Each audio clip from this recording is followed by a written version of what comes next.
Hello and welcome to another episode of the HaskinCast Podcast. I'm your host, Scott Haskin, and we are continuing our journey through the movie Jaws in celebration of its 50th anniversary. And here, returning to join me, is my good friend, Mark. He can't stay down with three barrels, not three. He can't Roback. Mark, how are you? I am awesome, Scott, and it's just great to be back talking about this movie, which I feel like we both could talk about till the end of time. I think we did, yeah. yeah. So much more to talk about than I even fathomed. So it's just incredible. Yeah, really peeling back the onion layers of this movie has been absolutely fascinating so far. And there's times when I watch the movie where I actually start it about the point we're going to come back to the movie today, because I tend to think of the first half as a little bit boring. And then as we're talking about it, I'm like, the first half of the movie is actually really amazing. The storytelling is great. All these little layers, all the comedic moments, the seriousness, the getting to know the characters. I think the first half is just as good. Yeah, I would agree. Certainly the second half would not have the impact it does if you didn't have the first half. Right. It is really two separate acts. I will say that. It's kind of interesting that how many actors we have in the first half and how many actors we have in the second half. Right. It goes from basically like all these people in the town or whatever to then something that could be done on stage with three actors. Yeah. Yes. And I know there was a musical version of Jaws. I don't know if there's ever been like an actual Jaws stage play. That would be interesting. It would be. Yeah. Yeah, I've been to Puppet Theater and I saw a version of Puppet Die Hard, which was absolutely amazing. I wouldn't mind Puppet Jaws. I think that could be, if it's written well, and it would have to be a comedy, obviously, but yeah. I think that could be a lot of fun. Yeah. Have they done a Lego Jaws? Not that I know of. I've seen people design Lego Jaws sets. I don't know if any of them have been official. But like a Lego Jaws, you know what? I think there might have been somebody who did like a Lego Jaws, like YouTube short film or something like that. Yeah. I want to say there was, because it seems like there's one for every major film now. Yeah. But it would be cool to see like an official Jaws Lego set. Actually, I would buy that. Oh yeah. Quite cool. Yeah. Before we get into the second half of the film, we do have a little house cleaning to do. For one, I have to apologize because when we sat down to do the first episode, I felt that I knew the movie so well that I didn't actually go through and make any notes and say, I want to talk about this or that, because I felt that I just would be able to recall that so easily. And I'm actually a little shocked at myself that I, out of the context of the movie, was not able to follow it as well as I had thought. So my input on this half will be a little bit more interesting, hopefully. But in and of that perspective, the whole killer whale scene, I put the DVD in and I'm watching and I'm like scanning around going, okay, I know it was before Hooper. And I'm like, okay, it's not there. No, it had to be before this. No, it couldn't have been after that. It wasn't even in this movie. It's Jaws 2. Yeah, which is so interesting because I listened to our first two episodes again, and it was like when you were talking about that, I was like, in the back of my mind, I thought it was in one of the sequels, but I was doubting myself too, my knowledge of the movie, and I'm just like, well, maybe I just really didn't care about that scene or whatever. So, but it's just funny to listen to because you're talking about it and we couldn't figure out where it was in the movie. Well, there was a good reason for that. Yeah. And the sad thing is, I was just so sure. I was positive. I'm like, how are you not remembering this scene? How are we skipping over this? This is important, But then I remembered it, and I'm like, the reason that I connected it to the bite radius, because I think Brody specifically asked her about the bite radius because he had learned that from Hooper. And now that makes sense because Hooper was the one that actually introduced bite radius into the story when he was measuring that tiger shark. Yeah. And I'm like, okay, now this is all fitting together a little bit better. But I'm like, how do I not know this movie as well as I thought I did? Yeah. So the other thing, something that you had questioned, and after you said it, I questioned it too. When Hooper first comes to town, and they take him to the morgue and he's inspecting the remains of Chrissy Watkins, we were talking about that there might have been a potential continuity error because as far as we knew, all they had was the arm that we saw on the beach. But remember, the arm was partially buried in the sand. Mm-hmm. So what I went back and double checked that scene, and what he said was the torso has been severed at mid-thorax. Mm-hmm. So I think that what they shot was the actress with her arms sticking out of the sand instead of showing us all the remains. But Right. what they actually had in that bin was just her from the torso up. But that kind of doesn't make sense because that bin was pretty small and there wasn't like half a torso sticking out of it when he pulls it out of the freezer. So a little bit of a continuity issue. But that kind of explains by what Hooper said, what he was inspecting and why he was looking at the bite the way he was. Yeah, yeah. I actually, my only sort of problem with that is just the size of the bin, Yeah. which you could maybe explain like, well, there was more than one bin perhaps because that fridge was too small to really hold. Yeah. Yeah. I mean, honestly, the way the bin looked, unless the arm was placed in there just right, the arm Mm-hmm. probably should have been sticking out because it wasn't Right. really big enough to fit it. Right. Yeah. So yeah, I, but yeah. that does at least explain that scene a little bit more. But I agree. The way it was shot gives you the impression that everything was in this one bin. He brings it out, Hooper inspects it, and you're like, how can an entire torso, Yeah. be in that bin? It doesn't really make sense. Yeah. Yeah, and I had a couple of things too that I wanted to just sort of clear up. One of them Okay. is that we talked about that associated murder mystery, Mhm. and it's actually the woman that she was unidentified. They called her the Lady of the Dunes. She was found on the beach outside Provincetown in 1974. She has been identified. Oh, Yeah, her name is Ruth Marie Terry, and she was identified in October of 2022. She was 37 when she died, and her husband, a guy by the name of Guy Moldavan, was officially named as her killer in August of wow. 2023. He died in March of 2022. So, and apparently, if you read about him, he probably murdered at least one of his other wives and some other Really? people. Yeah, yeah. But Wow. he's suspected of this stuff for years. But yeah, they ended up using DNA technology to finally identify her. Um, Interesting. Was yeah. there any verification that she was indeed the woman in the movie? No, and from what I read, it's kind of the investigators that worked on the case for years kind of said it's an interesting thing, but it's probably not, the style of wearing like a kerchief and jeans in 1974 was Mhm. pretty common. And Yeah. although the reconstructions of the skull kind of look like that woman, they said just odds wise, um, it's probably far fetched to think that that was the same woman. But an Right. interesting theory. And what they said was, when it was still unsolved, it was kind of good to bring the case back to light. And it Mhm. was actually done by the guy who brought that forward was Stephen King's son. Oh, really? Apparently, yeah, because he's a writer too, and I Mhm. guess was fascinated by true crime. So that's a whole interesting side story. Actually, I was It reading really about. is. Yeah, Yeah. yeah, yeah, I think we live in a pretty amazing time as far as technology goes. And to yeah. be able to take a 50-year-old crime and prove it definitely today is a pretty amazing thing, you know. Yes, yeah. And I want the Kittner boys' remains tested because I don't think the shark did it. Oh, okay. Yeah. I think he did it to himself. Oh, yeah. Or a boating accident, Boating perhaps. accident. Yeah, that's what I'm putting on Yeah. the report. I might spell it wrong, but damn it, that's what Yeah. happened. And Yeah, it's I love that.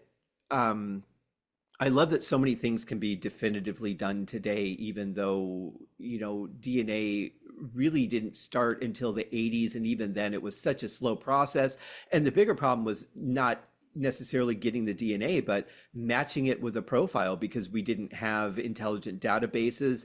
Hardly anybody was in the database. I mean, only if you were a criminal, and not even all the criminals had DNA in the databases. So it was such a slow build to get to the point. But if you think about it now, you've got ancestry.com where you're sending in DNA. You've got, swabs that they might be taking DNA from and putting it in a database. I mean, there's a whole, conspiracy theory about that.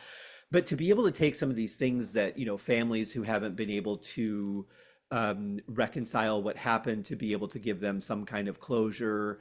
I just think it's kind of sad that he probably never had to pay for his crime. Right. But at least there's some element of, we've solved it and now everybody can move forward and put it to rest, the relatives and all of that. But that's pretty crazy. I just thought it was sort of personally for me, I thought it was, I wanted to mention her name on this, and the fact that, she was in fact identified. I also think, like any of these things, we probably have people screaming at their podcast machines about when you say something, it's like, oh no, that was solved or whatever. The other big one I wanted to mention too is I talked about the actor, the character that's the newspaper man in the job thing. He's on the ferry and he's also at that meeting. He shows up quite a bit, actually, just as a side character. He was the screenwriter, Carl really? Gottlieb. Oh, no kidding. Yeah. So he was the screenwriter, and it's interesting too. I guess Spielberg, when he had him on as the screenwriter, he gave him the book and he said, "Shred the book." It's like just take the framework of the story but make it totally different, and he did a great job on that. So props to him. Especially just the kind, and it's funny because I've was doing some reading on just in some different people's opinions, and it's really strong consensus that the things that they eliminated from the book, like the affair and all of that, were really the right decisions to make for the movie version. I don't think they're bad necessarily for the book. I think they only don't work in the book if you've already seen the movie. Right. Yeah. But that's kind of cool. If you were involved in the writing of Jaws, you get on screen, because we had Peter Benchley as well with his cameo as a reporter. And you have Peter Gottlieb as a reporter. So, kind of a neat, consistent pattern there. I like that. Yeah. So now I'm wondering if there was another reporter, I think a female, that was in the town hall meeting, if I'm not mistaken. So I wonder if she might have been. I'll have to dig into that and see if she was assisted with the writing as well. Yeah. Very, very well done. The other thing too, just to point out something about that scene that kind of struck me. Now, we know that when they filmed the movie, it was freezing cold out there. These people, how they're not all just shivering and wrapping their arms around themselves during the shooting is just a testament to the dedication of everyone that wanted to make this look realistic. But when you get to the town hall meeting, they're all bundled up. They're wearing coats and jackets, some are in suit and ties. And I'm like, why are you people all dressed up? I mean, this is a pretty casual beach town. I think the style of dress was a little much. Yeah, it's interesting. Although things were more formal back then. I mean, nowadays you go to a wake or something and people just dress, casually. But I remember as a kid, no, you put on a jacket and tie if you're going to a wake. So I don't know. I did see someone commenting on that scene, and they were just like, oh man, it's midsummer and look at all the polyester in there. I bet that room stinks like so bad. Yep. But yeah, you're right. And Quint's got this like heavy army jacket on. It's supposed to be July. Right. Plus they had a chilly July, but I mean, Now, when you're out on the water, I get it, because it is going to be colder out on the water. But you're thinking, and they're talking this the 4th of July celebration, right? It's going to happen in a couple of days, and they're all bundled up in thick polyester and the jackets. And I'm like, Wow, I don't. I mean, they should be in there in t-shirts and at least, a button down or something, a sleeve like a short sleeve button down. But no, they're all bundled up like it's, October. Yeah, yeah, yeah. Yeah, and I don't know about you, but I've always had the idea that there was just like the faint smell of old cigar smoke in that room too. Yeah. Well, again, we live in such a different time now. Yeah. People would have been smoking like crazy in that room, probably. Half the people in there probably would be Yep. smoking. Yeah. It's funny though. You're right. I mean, the definitely a sign of the times when you look at fashion at different events that are filmed. And I think about when I was growing up, you go to the bank and the bankers are dressed up. Hmm. Even if you're just a teller, you're wearing business clothing. And then when we moved to Arizona, or when I moved to Arizona, they're wearing logo sweatshirts, they're wearing, logo polos and things. And I'm like, where's the tie? I suddenly felt, and I think it's a generational thing because I don't think young kids would probably even think about it now, but I kind of felt like I wasn't in a professional environment. Like, why am I trusting these people with my money because of the environment that I grew up in?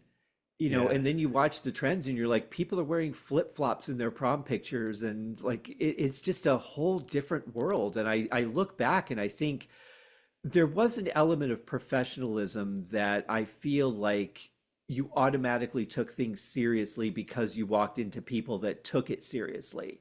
Yeah. And maybe that's part of why I have a hard time taking the world seriously now, is because we've really lost a lot of that.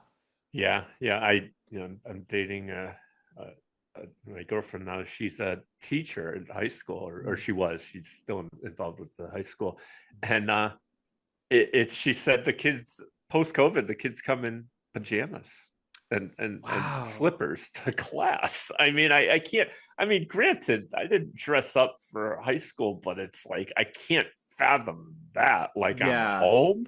That right. just to me that just blows my mind. Yeah, and then Yeah. of course uh, Wow. my podcast partner Pete Gardo, he always talks about this thing pigs fly, because Pete will still wear like a sport jacket and tie to fly, and Mhm. he just I think I think Pete's kind of a throwback in a lot of ways, but he's Yeah. still flying like he's in the 1960s and 70s, where people used to do that. You would get dressed up. It was an event to take a flight. And Yeah. now it's like, yeah, I wish people were just a little more covered up if I'm sitting next to them, Yeah, like, I have definitely sat next to people that I'm like, can you just put a blanket over you yeah, or something? yeah. Yeah, but he's right. I really respect that about him, and I used to do that when I would work in mortgage. When I worked in a physical office and we had like a business casual thing, a lot of times I wore a shirt and tie because it just felt like the right thing to do. It made me feel like I was more in an environment that I needed to take seriously and not get necessarily caught up in conversations or joke telling, or just like that casual somebody walks by your desk and starts talking. Like, I'm here to do my job first and foremost. And I think it's one of those things that just mentally kept me in check. Yeah. And I'm sure I'm in the minority on that, but that's what I needed to do for me to stay in that zone. And there were times where, yeah, I would wear a t-shirt, but for the most part, it was at least a dress shirt, and most of the time a dress shirt and tie, because it made me feel more professional. I think people that don't grow up in that environment probably wouldn't really gravitate towards that. Yeah, yeah. I remember my brother, this is in the 80s, and he worked he was a technician basically in the hospital working on the equipment and stuff. And he said his boss mandated that they the technicians wear ties, and it was kind of like, why? And it's like, well, it's not it's not necessarily for your appearance to other people, but it's like when you wear a tie, you feel like you're wearing a tie. You Right. feel like you're in an important position, and that makes you do your job take it more seriously. So Yeah. there's something to that, I think. I Yeah. think stage actors probably experience a lot of that too. Yeah. I have a friend who was a performer for Cirque du Soleil, and where she sang, she was up high in a balcony, but she had this elaborate eye makeup that no one can see. I mean, the closest seat is not going to see that. And I asked her one day about, I'm like, why do you go to such lengths to do all this elaborate makeup when no one can see it? And she goes, it's part of the character. And Right. it kind of hit home for me. It's like it puts you in that zone of I'm not just singing these songs, I'm actually a performer, I'm a stage presence. And, being in costume makes you feel that. If you're just up there in a t-shirt and jeans because no one can see you on the balcony, you might not dial into that performance as much. So it's really interesting how the psychology of that plays into everything. And of course, once we get on the boat and Hooper's got the jean jacket, which is probably appropriate for being out on the cold ocean, that has become such an iconic thing that I cannot see anyone in a jean jacket without thinking of Jaws. Yeah, yeah. And it's funny, like jean jackets, I saw something where they said like, so talked about the kids coming to high school in their pajamas, and it's like there seems to be a uniform for female teachers that they all wear jean jackets, and it's yeah, Wow. yeah. It's another thing too about I was going to talk about this in terms of the movie. Mhm. Although the movie it's clearly the fashion and everything, and again because they used like so many extras and real people, it's a snapshot in time of 1974-75 with the Yeah. fashion, but the movie itself is pretty timeless. Hmm. You're stuck in there and it's like yeah, this is 1975, but I think it's just whereas some things in terms of, I mean, we talk a little bit about, well, you can see like 70s parenting and stuff in there that Right. is clearly like not today, but the story itself is grounded enough where it's like, yeah, this puts me right back in 1975, and therefore this is how it was, and yet this is a framework story that could happen today. Oh, absolutely. Yeah. So I Yeah. think the movie is timeless in that sense. Hmm. um and not like, you see some movies from like the 30s and 40s, and like the acting style was really different, more dramatic or whatever. I Yeah. don't get that with this movie at all. In Hmm. fact, I think it's a lot more realistic from a standpoint of dialogue and how immersive it is than a lot of movies today. I would absolutely agree with that. I Yeah. think the one difference is that nowadays, and I was talking about being grateful to live in a world where we have the kind of technology that we do. I'm glad that I live in a world where generally people know what a tiger shark is. Yeah. I feel a little bit better about that. But you're right. From a storytelling standpoint, I mean, we still, shark attacks are still a thing. The difference is we have more knowledge of the realities of sharks and how they hunt and things like that. But we certainly still experience those things in today's world, and this is a scenario that could very easily happen, especially when we get these big floods and we get sharks that come to places where you would never otherwise see a shark. And it really is a big reality. And I think about how unsafe we actually are. Just because, as I've said before, you can learn to defend yourself against a lot of things, but nature is not one of them. Yeah, yeah. And the movie did well all over the world Hmm. because maybe things didn't translate perfectly language wise, but the story, you could get attacked by a shark off the coast of Japan or Sure. Vietnam or wherever. So yeah, Mhm. yeah, Yeah, yes. I it's pretty fascinating. there's one thing that I thought of, that because I've seen people react to Jaws on, younger people on YouTube, and I find it fascinating. So the scene in the beginning where the phone rings in Brody's house, and he picks up the wrong one because he's got two, Hmm. and I see a lot of people, young people, are like, oh, like why two phones? And it turns out, one's his police phone or whatever. Had he picked up the wrong cell phone, a lot of people have a work cell phone and personal one True. nowadays. So it's Yeah. like that. To me, it's like that's there should be no confusion. It's the same thing. Right, right. Yeah. Yeah. I Yeah, think when you take people and you put them out of their element, yeah, it just kind of they don't necessarily translate, or they think, well, it must have been different because we're using different equipment. And yeah. cell phone technology is one of those things that is definitely a mark of when a movie was made.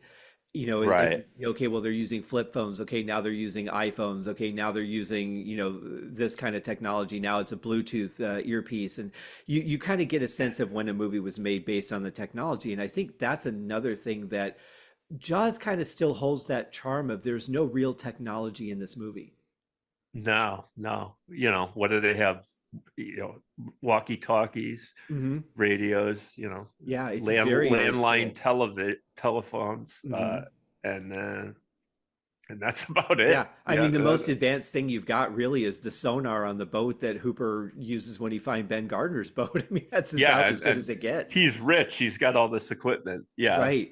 Yeah. you know, But yeah. you Which, you mentioned those YouTube videos, and there's actually one that's a compilation of oh these yeah, I've different seen those. groups of people that are having a reaction to Quint's Indianapolis speech. And we haven't gotten to the speech yet, but man, that is a video well worth watching because every single group that is watching this speech, they are so engrossed in Quint, and Yeah, they're like, did this really happen? And then you're kind of like, oh, I'm sad we don't know history. But you're just watching them and seeing how engaged they are in his delivery. And I'm looking forward to us getting to that scene. But that yeah, is a video that I enjoyed watching so much, seeing how people are reacting to that speech. It's fascinating how he draws everyone in.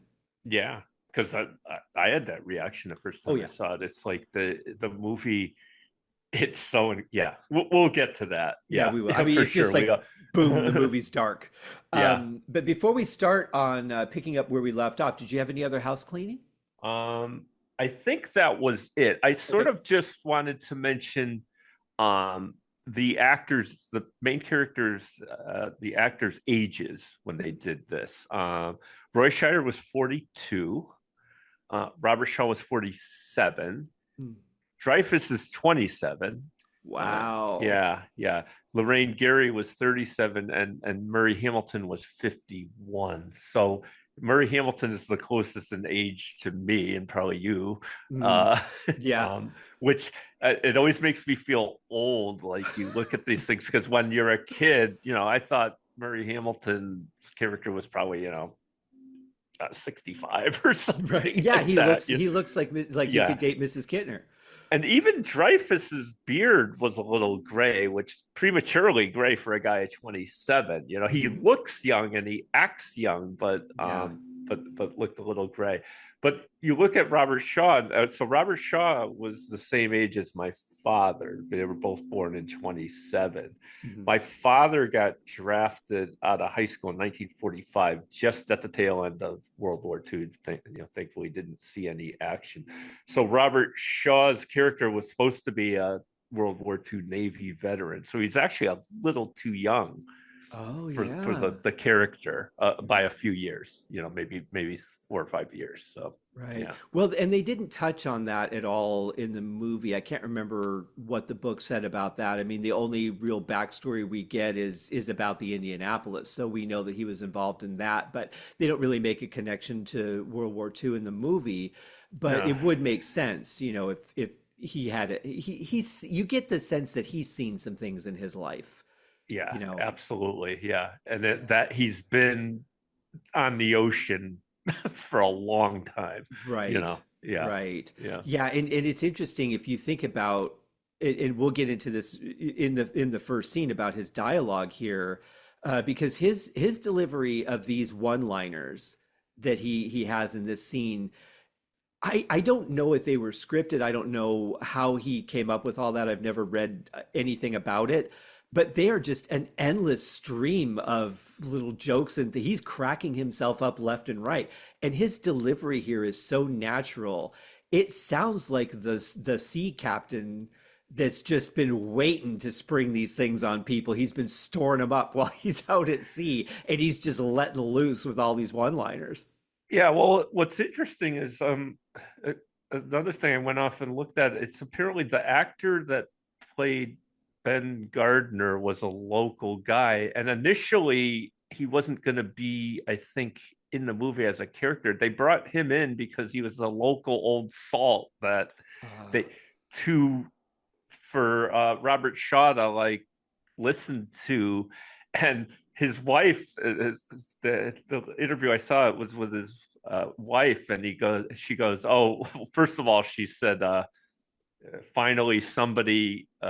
It took Steven Spielberg to come up with a good use for my husband's head, which comes up later. But also said that he told Robert Shaw all these stories about Martha's Vineyard and local, things or whatever that were complete BS. Oh, wow. And Robert Shaw took them as fact and was like retelling the stories. So I wonder if he got some of the language. Certainly I think some of the mannerisms and just and maybe even the accent a bit, but yeah. And again, from what I read, there were a lot of ad libs that Spielberg really encouraged people to ad lib, and then it either worked or it didn't. But if it worked, it's gold. I Yeah, think that's the sign of a really good actor. And I mean, Robert Shaw grew up from that school of you do the work, yeah, and thinking about immersing yourself in a world that he probably very well knew nothing about, and to be hmm able to instill all of this stuff and soak it in and create this character that seems so natural and so believable that he's been this guy for a good majority of his life.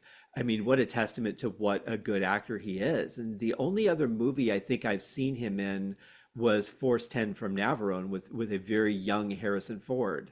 hmm And I absolutely loved that movie. Very yeah, intense war film, but he was a very different character in that movie. You don't see any Quint in him at all.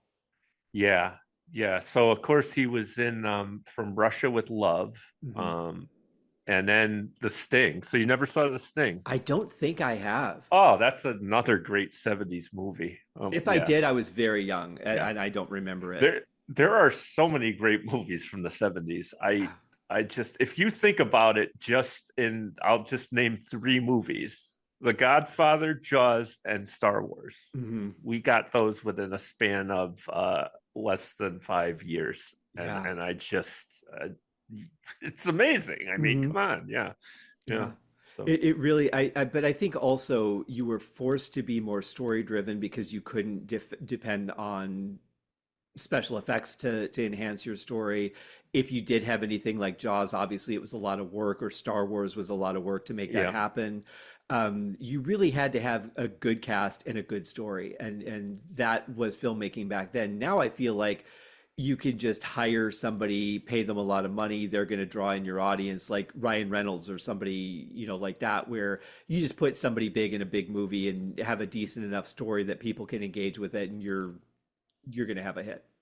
yeah. I think it's kind of interesting. We could, we both are into music too. You can kind of relate the the renaissance of film in the 70s, late 60s, early 70s, with the renaissance in music too. That I think in film, like some of the social norms became acceptable, where now you can put things on screen that you really couldn't before, whether it was censorship or whatever. And I think Hmm. that opened up a whole new world for Yeah. filmmakers, the storytelling. And Hmm. just like music, things exploded in the late 60s, and just you had this like renaissance, going into the 70s. It's a Right. very interesting time culturally, and Hmm. what was being portrayed in art. Well, and you think about the 70s and, compared to where we are now, you think that we would be a more open and accepting society, but you could never have a show like The Jeffersons today. Yeah, yeah, There would be no Archie oh, Bunker. absolutely. Yeah, yeah, just the things that were, I'm trying to think for the most part, if I think of Jaws, there's not too many things that would be, quote unquote, triggering that they Yeah. call now. But it's like, a child gets killed Right. in this early on in the movie. I Mhm. mean, that's pretty crazy, and just sort of the language and but yeah, yeah. But remember, even back then, though, they did have to dial back the scene of the child because it was too much for the audience. They couldn't handle what they were Right, seeing. But again, 1975, we're not desensitized to right. on-screen violence yet. We haven't. A lot of what we've seen in films has been off-screen, and you're just Hmm. given the understanding that something happened. And The Exorcist was what, 72? Halloween was 75, I think. So we're really just at the beginning of starting to expose people to that kind of visual gore. So it was just too much and they had to dial it back. I think the one thing that might be triggering to people on a more extreme level, because it was just a subtle part of the film, was the dog. He's yelling for Pippin, who named after a hideous play. I ran sound on emergency at a play at UNLV in Vegas, and it is a 3 hour story that could be told in about 4 minutes. And just did not like the play at all. I enjoyed working with the people. There were some great actors, and I met some wonderful people, but that play itself is just ridiculous. But I think because a lot of people cannot handle the idea of a dog or a cat being killed in a film, I think that might be, but it's so subtle. I mean, you barely even notice it because as soon as you kind of get the gist of what happened to the dog, the attack on the Kittner boy happens, and you kind of forget about the dog. But I think that would probably be the closest thing that might trigger somebody today. Yeah, yeah. And also that I've heard some people say, well, we really don't know if the dog is dead. Dog's missing. In all the commotion, would it be funny if the dog came running up, behind Mrs. Kittner? You Yeah, know, I I, think I I think imagine what today that them doing that actually to like, yeah, oh, we can't show a dog being dead, so we'll, you yeah, know, I think if you shot this movie today, I think of either like right before the credits or at the end of the credits, you would see a dog running up with a hand in its mouth or something yeah, like that. Like just so that it's kind of funny because the dog found a bone, but also you can relax. The dog is okay. yeah. Well, did you ever see Anchorman? Mhm. Yeah, so Jack Black kicks Will Ferrell's dog off a bridge, and Yeah. you're like, oh my god! But then the dog he comes walking out of the Right. water, like Right. it's Yeah. just like they had to put that in because people can't handle it. So Yep, yeah, you can slaughter 15 teenagers in a film, but you hurt one yeah, dog, yeah, yeah, you're gonna get a one on Rotten Tomatoes. It's yeah, amazing. But so we open up. So where we left off, our anchor suit mayor signed a contract. They're going to pay the money to Quinn. I don't know how they raised the money so quickly because they had a $2,000 bounty that I realized it was actually Mrs. Kittner that put up that money. right. That was not the town. That was Mrs. Kittner's bounty. And also I wonder, did so was she gonna pay those guys that caught the tiger shark, or does it, you know, I would want proof if I were her putting up $2,000. So Yeah. that's a sort of loose end that's been left hanging. We don't know. Did Right, they but try to but I claim the money? but I can't picture her also going, "Hey, let me know how your half-assed autopsy goes. Is my boy in there?" Like, Right. Yeah. Yeah. yeah, Yeah. I, I Yeah. I I would imagine that she would say something like, "I'll get your money," and then when they found out that there was the expedition going out to hunt the shark, I would imagine she's like, "Yeah, this isn't. I'm not Yeah. paying you Yeah. guys." You're not getting That it. that's a really awkward whole side story that would have happened in the In reality real of this life. Yeah. situation. Yeah. Yeah. So we left off with that. So our next scene is them going to confront Quint, get this whole thing set up. He gets introduced to Hooper, and right off the bat, you can tell that Quint is not pleased. Yeah. And again, what's great is the way Spielberg drops us into these scenes. It's like already in progress. So it's Hmm. not like you see them going in the door of Quint's place. It's like they're there and you hear them discussing the monetary terms. Hmm. And Quint's saying, he wants a case of apricot brandy. And Brody's up in the antes, like 2 cases. Oh, I think Quint says he wants apricot brandy and lunch when he gets back, and Brody's like 2 cases and dinner, You're you right. know, Yeah. and then I think it gets a little exaggerated. I think there's like a color TV mentioned or something in there. But I wondered, it's like Quint says a line that's like, "I want $200 a day, whether I catch the shark or not," Hmm. which I didn't think was the original terms of his proposal, which was Right. $10,000. You get the head to tail, the whole damn thing, Hmm. which they wouldn't have been able to do if But Quint. but what's his bargaining chip here? If he's if they try and get out of paying him, he's Yeah, already killed the shark, right? So it's like a hostage situation. Like, if you don't get me an airplane, I'm going to kill a hostage. How does that ever play out where if you kill the hostage because you don't get your plane, you have no more bargaining power. But if they could just say, well, we know you're going to kill him anyway, so you're not getting your plane. Like, this never works out well. The negotiation always has a downside, and I could see them easily screwing him out of this. Well, we're only going to give you the 2 grand we had initially stated. You've killed the shark. We got what we wanted, so screw you, Quint. right. Yeah, and so he's doing it's like the Rockford Files. It's like he wants to be paid daily, whether he Right. catches it or not. And then that's what we were discussing, I think, a little bit earlier, where it's like, well, why is Brody even going? And I'm like, he's there to make sure he's actually gonna try and catch the shark. Like, what if he just went Right. out on his own? It's like, I didn't see it. Well, he's asking for all this brandy. How well can you catch a shark when you're drunk? I mean, Yeah. and why, how long do you think you're going to be out there that you need all these cases of brandy?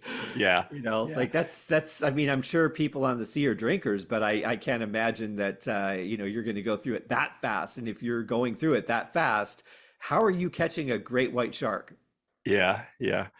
And so it's interesting. So while that conversation is going on, Hooper is just, he's got a grin ear to ear because he's looking at all these shark jaws. Mhm. I mean, there's hundreds of them. Yes. And I'm thinking in Hooper's mind, he's just trying to identify which kind of shark each one came from. Hmm. Yeah, that's really, so you get this sort of reinforcing Hooper's fascination with sharks Right. But because now I'm sorry, you're also reinforcing Quint's experience, exactly, because you yeah. know that Quint's not going to buy those. He's going to hunt those. Yeah, yeah. And again, probably different from today. An oceanographer today would be lamenting at all these dead sharks, Right. just Right. killed for, I guess, we never really find out how Quint makes his money. Is he selling those jaws? That Yeah. seemed like to be implied, but he's got tons of them. So is it like a retail shop as well? You walk in Hmm. and they're all over the walls. I didn't see any price tags on anything, but maybe he Right. just bargained. Yeah, and he's Um, got a couple that he's even boiling right now, so those must have been fairly recent kills. But that kind of leads to another question, because the whole thing is, we don't have sharks out here. This is a very rare thing. Where are all these sharks coming from? Because Quint's not traveling around the world. uh, yeah, yeah.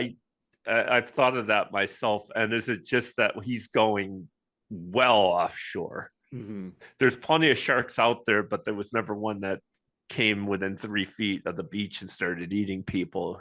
Right. Yeah, yeah. But you're right. Yeah, I think there's too many Yeah, actually. it's pretty Like excessive, if I have I to say. if I was sort of uh, designing that whole scene, I think I would have made it where, yes, he catches sharks and he's got some of these shark jaws, but he also does other fishing on the side, or he takes guys out to go sword fishing or Yeah. whatever it is. Yeah. yeah. Yeah, But I think that's probably what he does. He probably does tours. He probably does some fishing and, sells the fish to the restaurants and things like that. I'm sure that's very common in a port town. But yeah, it is kind of weird. We get a sense that he's successful, that he's making a decent living. He's got a really nice shop. You know that real estate is probably very expensive on the island. So he seems to be doing well, but how he actually gets there, we don't really find out. yeah, yeah. Yeah. And yeah, so Quint's also making his own alcohol of some sort. I assumed it was moonshine whiskey or whatever, but he takes a shot of it and he gives one to Brody, and he's like, "Try this, Chief. It's pretty good. I made it myself." And I don't think Brody. I don't know that Brody even tastes it. I think he smells it or whatever. He might take a sip, but then um he does, because he He spits does, it yeah. out in the Mhm. plant. Yeah. But then Hooper picks up the shot and Brody's like, "Don't drink that." And of course Hooper, because he's a youngster and you tell him not to do something, he drinks it right down or whatever. Mhm. So that's And pretty chokes on funny. it. Yeah. Yeah, But yeah. we're also getting that early if Quint can do it, I can do it. Right. I'm just as tough as he is. We're getting that right off the bat. And we're going to get to a scene here in a minute where we get another element of that same sort of, anything you can do, I can do better, or I can do at least as good. Yeah, yeah. I love, yeah, so it's yeah, so Brody's then introducing Hooper, and Quint is kind of like, I know who he is already. In a small Hmm. town, and you know, I Yeah. had heard somehow or whatever. And Quint, I mean, I think he just has animosity towards him, and he's like unimpressed with whatever. And he goes into this thing where it's like he's actually, I think, kind of challenging his manhood. Hmm. That he throws this big duffel bag off the second level of his place, and Hooper catches it. And I don't know if it's wet or something too, because he reacts like it's, oh, I also got splashed or something. Yeah. Hmm. Um, and then and Hooper's trying to say that he sailed in the America's Cup trials, and this is stuff. And no matter what he says, Quint is just gonna say, I don't care, you Right. know. Yeah. Yeah. Well, I think there's also an element that Quint, who's this very confident guy. I mean, remember he walked in, he scratched his nails across the chalkboard. He says, "I'm not, you need to pay me 5 times more than you're agreeing to, and I'll do this." And I mean, he's a cocky guy. And you get somebody coming in who's a professional who does this for, study sharks for a living and has equipment and has money. That's going to be a bit of a threat to his I can take care of this myself mentality. So he's doing everything he can to put Hooper in his place and discredit him and saying, you don't know what you're doing. You get your money. I earn my money. I mean, every Yeah. level of attack that we can do to divide these characters and further the ego of Quint, we've got it all in this scene. It's absolutely amazing. Yeah. Oh, I meant to mention too, when Quint hands Brody the drink, that's when he says, "Here's to swimming with bow-legged Oh, women," right. which Mhm. I love. I Yeah. say that as a toast sometimes, because and it's funny to watch these people react to that, younger people too. They're always like, what? And it's like, that's the point. It's just a toast that really Yeah, doesn't mean anything. It's just supposed exactly. to be Yeah. funny. Yeah, and it is. Yeah. Yeah. Just like all the sea shanties, they mean absolutely nothing. They're just catchy. They rhyme. They're songs to sing out on the water. Yeah. But Yeah. there is something weird when he hands him the drink. He just gets all serious for a second, and he goes, "Excuse me, Chief," and he goes over and he picks up the tongs and Yeah. flips it. Like, I why are you serious all of a sudden? Like, did he see Hooper? I don't understand why his tone just dropped I 20 degrees all of a sudden. again, I don't know if there's stuff out there with like a lot of like edited scenes Hmm. or whatever, but I was always struck like there was supposed to be something else in there. Like Hooper was looking at the jaws that were being boiled, Yeah. and Quint's like, "I don't want that guy touching my stuff," because he Right. gets deadly serious, and then I think the next scene is he's pulling the ones being boiled out to look at them, and that's what I took from it. It is odd. It sticks out just a little bit, like it's an editing. I feel like we're missing some element there that would have explained why he just. I mean, because I don't think he's going to be like, oh my god, I have to go flip these right now. Right, exactly. He gets too serious for that. Yeah, yeah, exactly. But the whole dynamic of this, I love the cinematography because there's so much subtext. The fact that he goes upstairs to have the high ground over Hooper. I mean, there's so many tiny elements, and I think this is what we didn't realize when we were starting to tear into the first half, are all these little things that once you actually look at the dynamics of it, this movie is so unbelievably brilliantly written. Yes. Because of all these tiny little elements that you start to discover when you really dig in. Yeah. Yeah. And so Quint asks Hooper to tie a sheep shank, whatever that nautical knot is. And I'm someone who can't tie knots, so I find find that funny. But and Hooper's like, well, it's been a while since I had to pass basic seamanship, and he ties one. He's like, I don't know how long you want it, and he throws it at Quint, and Quint doesn't even look at it. And that is brilliant because as I was describing before, it's like he doesn't give a shit what Hooper knows or has been through or whatever. He just doesn't care. And so and that's when he grabs Hooper's hands and does that line about, oh, you got city hands, been counting money all your life, which is another line that I always like to use. It's a classic. Yeah. But I have to give credit to Hooper because he didn't back down from Quint. Right. He really planted his foot and stood his ground and said, hey, I am just as qualified as you are. We come from different aspects, but we both have a right and a reason to be here to work together to do this. And I love that his character didn't weaken at all in the face of Quint challenging him. Yeah. And Brody steps in as kind of the peacemaker, and he's like, hey, he's got a smile on his face, but you can tell he's worried. He's like, this isn't going to happen on the boat, is it? Right. Yeah. This is going to be a long trip. and then Quint's like, maybe I should go alone. And then Brody, and this is where I think that thing of Brody's coming along to make sure that Quint actually goes after the shark and doesn't just go out there and sunbathe for 3 hours. I'm so glad you said that because I did write down a note of what is Brody's motivation to go. He is afraid of the water. They've driven that point home pretty well. He's completely out of his element. He doesn't, as we're about to see, he doesn't know how to tie knots. He doesn't know basic seamanship. He doesn't know how to drive a boat. So even if in an emergency, he would be out there on his own. He other than what you said, there's every reason against him going on this trip. Yeah. So I'm really glad you brought that up, and that's how you see it, because that does make me feel better about the situation. I was really pondering that, struggling to find something, and I'm really grateful you brought up that perspective. Yeah, but it's funny. So it's like, and Brody kind of says that, well, it's my charter. It's really the town's charter, right? But he's saying it's my charter. And Quint's like, well, that may be the case, but it's my vessel. I'm the captain. You're going to do as I say, which sets us up perfectly for what is to come. Well, but I think naturally he would have had to have anyway, just because he has no idea what he's doing out there on the boat. He's going to have to listen to somebody. But there was another element of this scene that it looks like Quint has an assistant.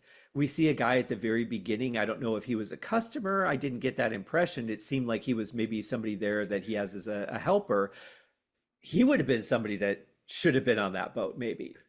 Yeah, and I saw but you don't have room for 4 people. I mean, that boat is actually pretty small. Right. And I think if they did, that would be just an ancillary character that you'd probably have to deal with in some way in the script. Then it would have, no room for him and just nowhere to sort of stick him in.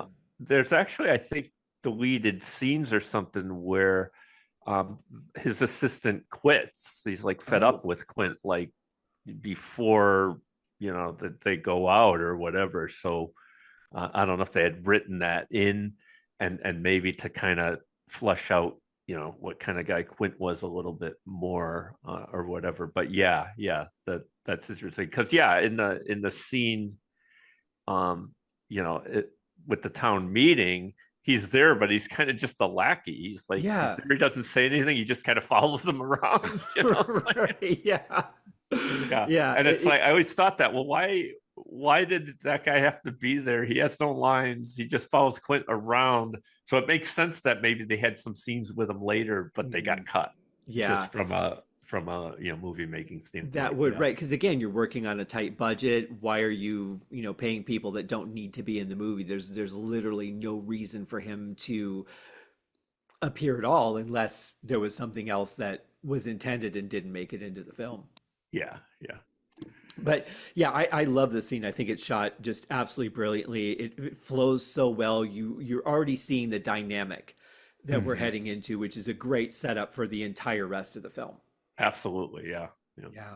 So now we're going to move on to. I'm sorry. Did you have anything else on that scene? No, that's it. Yeah. Okay. Other than reiterating, I think a nonverbal acting thing, and I don't know if it was written that way, but just when Hooper throws him the knot he tied and Quint doesn't even look at it, I think that's just fascinating to me. Yeah.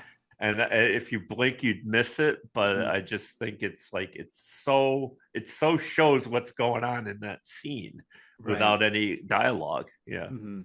Yeah. It's just the, I really am just dismissing you. I might have to put up with you, but I'm going to dismiss you the whole time. Yeah. I don't want you trying to usurp my authority. You're going to screw this up, or, whatever his angle was. But definitely I am the dominant one in this room, and I'm going to establish myself that way. I'm marking my territory. Brilliant filmmaking. Yeah. Absolutely brilliant. So we move on to them boarding the boat. And this scene, this is another great scene. Yeah. This is hilarious. And this is the last that we get of Ellen Brody, the chief's wife, who I could understand some trepidation at this point about her husband going out on this trip. They know what's out there. They know it's killed people. I could certainly understand that. I understand her being put off by Quint. I don't understand her reacting quite the way that she does.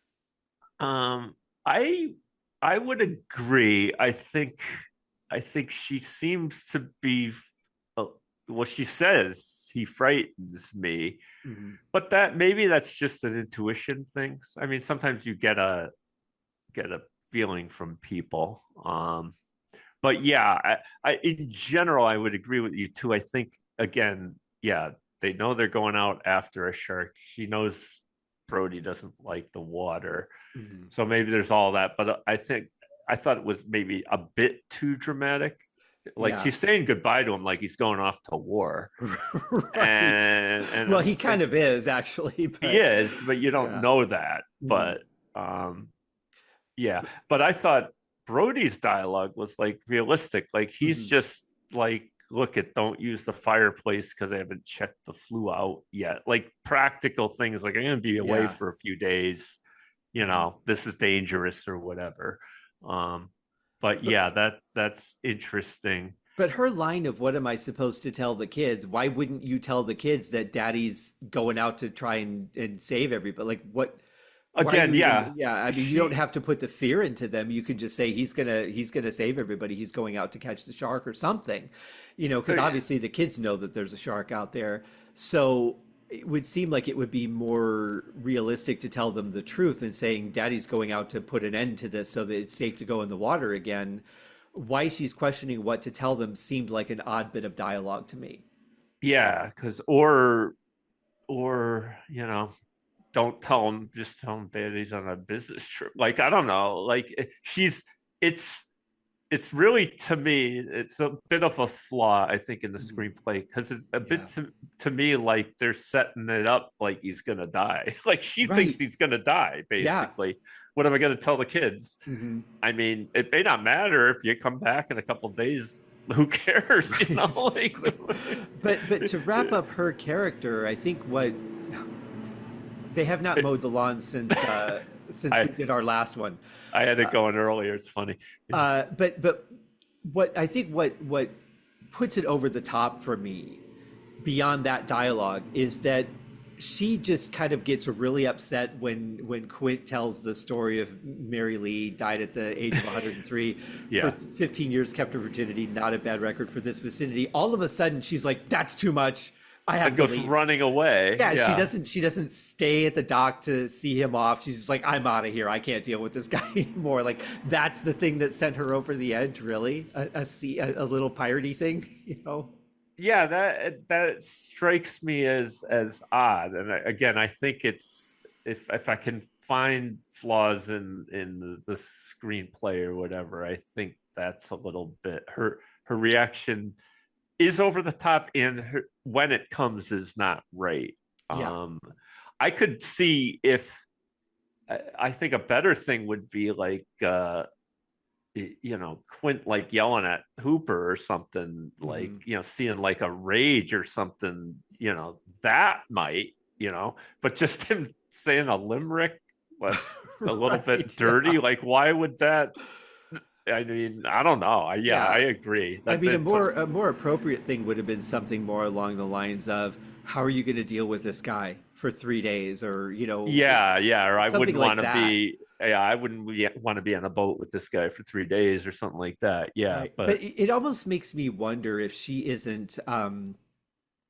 We don't really know who she is until the next movie, where we see that she actually has a job and all of that. Because in this movie, she's really just his wife. I mean, she and a mom. Yeah. She's really nobody as far as the town's concerned.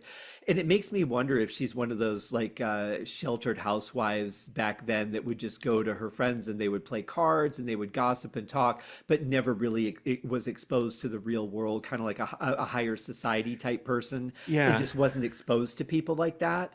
But the she thing does that carry herself well, as if she's a high society person.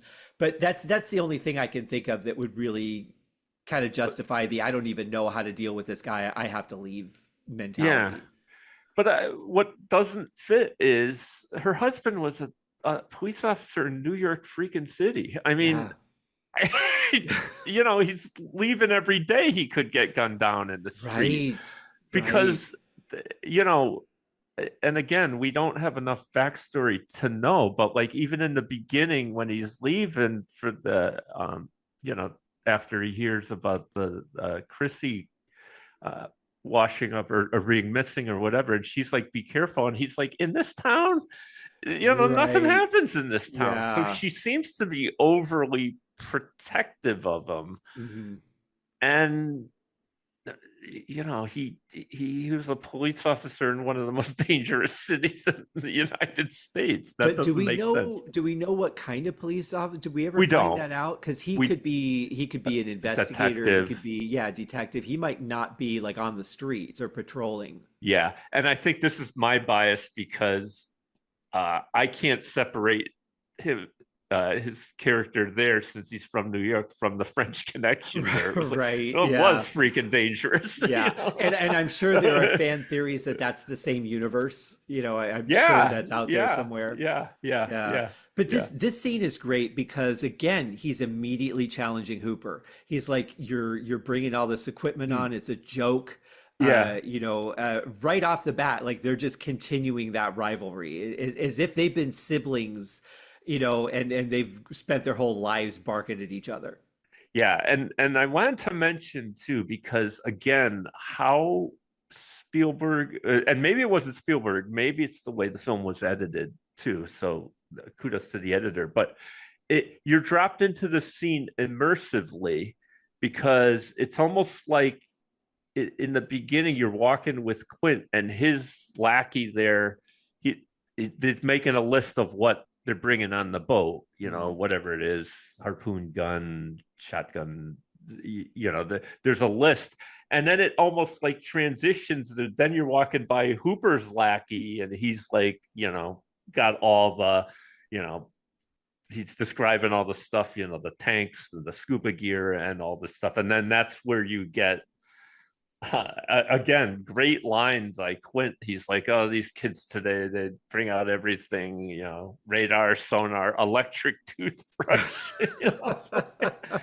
And then that's where they show you the cage, which is, and instead of like just a dialogue that like Quint's like, "Oh, really? You're going in that cage? You're going to get killed." It's like, no, he Quint drags out this thing that it's like, "Oh, you're going in the cage. Cage goes in the water. Shark's in the water. Our shark." And then he sings the song. It's like, Right, yeah. And it's just so beautifully performed. I mean, the look on his face, the way he starts smiling, and then it turns into this kind of sarcastic chuckle, and the way he's just putting him down, going like, "You're a bigger idiot than I thought you were." I just love the way that plays out.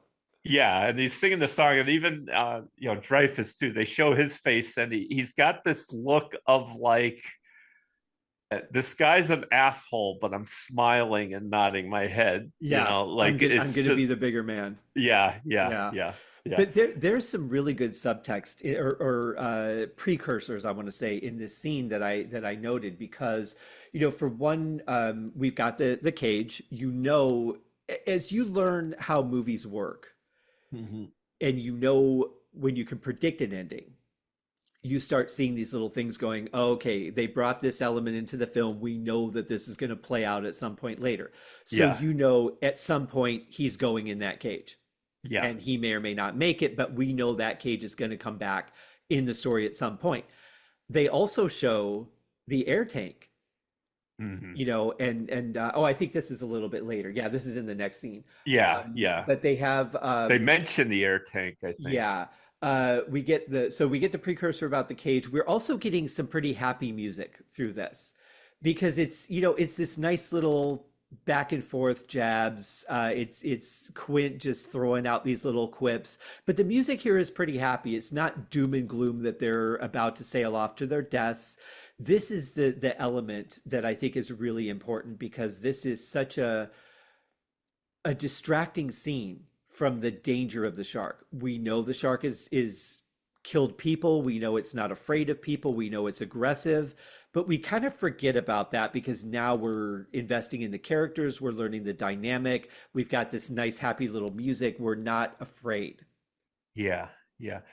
One thing too, going about back to the cage, I always thought, and again, I think it reinforces the fact that that cage is going to pop up again later in the movie because I'm like, after the scene we just had, I would think Quint would be like, half this crap isn't coming on the boat with us. Right, right, yeah, Like he yeah. makes fun of the cage, like, but it's like when you just say, "No, that cage, you go in that, you're dead," so that's not coming on anyway. I mean, we Yeah, don't need the extra weight and space that's going to right. take up. Yeah, Exactly. yeah. Yeah. Now, I can say because my friend Tommy, he actually sails for a living. So he goes out and people buy a boat, and he's hired to go out and bring the boat from whatever country it's purchased from to wherever the owner is. So Hmm. he might go out to Europe to bring a boat to Mexico, and he sails that boat from one place to another. And I can say that that is a very accurate thing. They have to make sure that they don't forget anything that they need for their journey. So they are very regimented about checklists and making sure that they've got all the food and all the supplies and everything they need because you're not pulling over to a 7-Eleven if you forgot something. Yeah, yeah, You got to check the medicine cabinet, make sure that you've got all those supplies. You've got to have enough food and all of those things. And that's a very accurate and realistic thing that you're going to do before you go away from the mainland. yeah, yeah, yeah. Again, I just love how that scene plays out, though, and it is on a higher subtext. It's just it's kind of showing this experience versus knowledge, Mhm. technology versus brute force, Right. etc. And the Mhm. fact that how they transition very subtly from your hearing Quint's list of stuff they're bringing on the boat to Hooper's list of stuff as the scene plays out. Mhm. I haven't seen stuff like that in Yeah. films. I honestly haven't. Yeah, and Yeah. it's that old school versus new school that we deal with so much as technology is ongoing and older generations are finding it hard to grasp the speed with of the new technology developing, and Yeah. they're kind of going, ah, that's for you young kids, you know. Yeah. It is very brilliantly written. And speaking of brilliant writing, we were talking before we started recording. I don't know how much of this was scripted versus just off the cuff, but Quid's little quips here, endless stream of quips throughout this entire scene are just amazing. And the one that I had to laugh at because it's just so ridiculous is he says to Hooper, "Hey Hooper, if you see a shark, swallow." Yes. What the hell does that even mean? I have no idea what he's talking about, but just quip after quip, and he's just cracking himself up. So is that kind of as we move on, the boat is departing, and I think he says that he's Hmm. singing like sea shanties, and he's saying all this stuff about port, starboard, all this sort of seamanship stuff. Hmm. And also we get the scene which to me flashes back to the scene earlier where after the guy was killed in the pond, and Brody looks out through the dock towards the ocean. Hmm. Then we get this scene from inside Quint's lair or shop, whatever you want to call it, Hmm. through the jaws Yeah. shark of the orca pulling away from the dock. And what a just fantastic scene, because there's a and that in that scene the music is, you were talking about like the music being kind of jovial or whatever, Mhm. but then in that scene it's it's more menacing. It's a little sad, actually. It's Right. almost like, well, these guys are sailing off and things aren't going to go that well. Right. Yeah. First of all, the shot is just beautiful. I mean, Yeah. this is such an important moment in the film because at this point, we have now isolated our three characters, and we're not going to see a single other person for the rest of the film.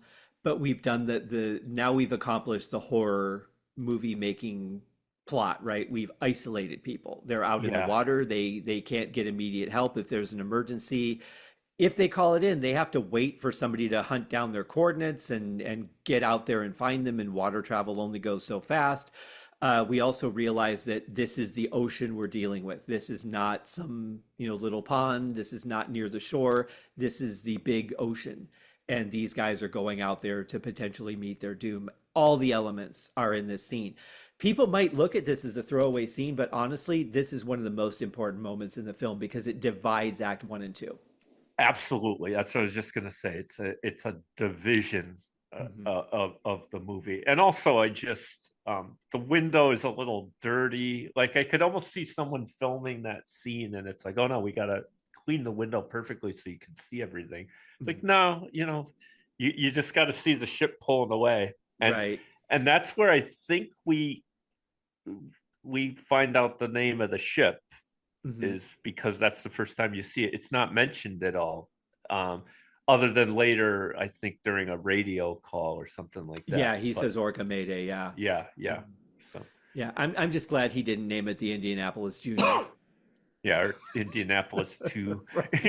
Son of Yes. Indianapolis. Yeah, So now we're out on the boat, and at this point, they're in it. Whatever's going to yeah, happen, they are in it, and I think this is where the movie.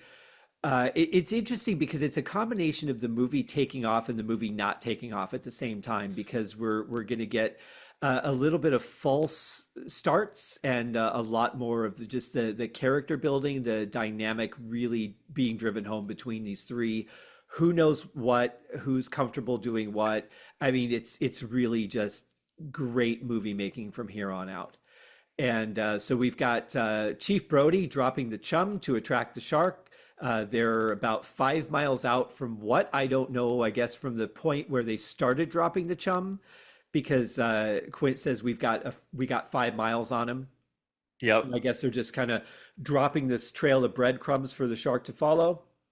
And let's see, we've got oh, Quit says something about he tells the story about I seen one with two barrels in them. It took two barrels for him to come up, which is a precursor to what we're going to see. He Yeah. talks about the air tank and says I don't know what the shark's going to do with it. He might eat it, I suppose, which of course we're going to see later. So there's all these little subtle hints of what's to come, but they don't feel like, oh, we need to drop hints here. It's very casual, natural conversation, which I think is just very well written script. Yeah, yeah. So there's a couple things that crack me up. First of all, it cracks me up that um, right away, Brody's been being treated pretty crappy. Yeah. It's like you go do the chum. It obviously smells real bad. Mm. Brody's got a handkerchief and he's pouring Old Spice, which is something Right. that I guess it's still around now. Oh I yeah. see ads for deodorant and stuff, but Hmm. the actual aftershave is like that's my father's generation Yeah. type of thing. So that's funny. So we get a couple product placements here, right? So, and then it's the great scene. So Quint is drinking a beer, and it's Narragansett beer, which was a pretty big brand out of Rhode Island Mm. in the 70s. It kind of died for a while, and they brought it back, actually, because I think they sold the brewery and they lost the recipe, and it was Oh. terrible or whatever. But Mm. yeah, so Quint crushes the can. And we got to remember, watching that nowadays, it isn't too impressive, but cans back then were heavier and thicker. Yes. More like a thin steel can Mhm. or tin can than Right. a thin aluminum can. So Mhm. he crushes it, and then it's great how it's filmed because Hooper's drinking I'm assuming coffee out of a styrofoam cup, and you're kind of waiting for it because he's watching Quint crush his can and he drinks this, and it's like, is he gonna crush the styrofoam cup? Right. Yeah.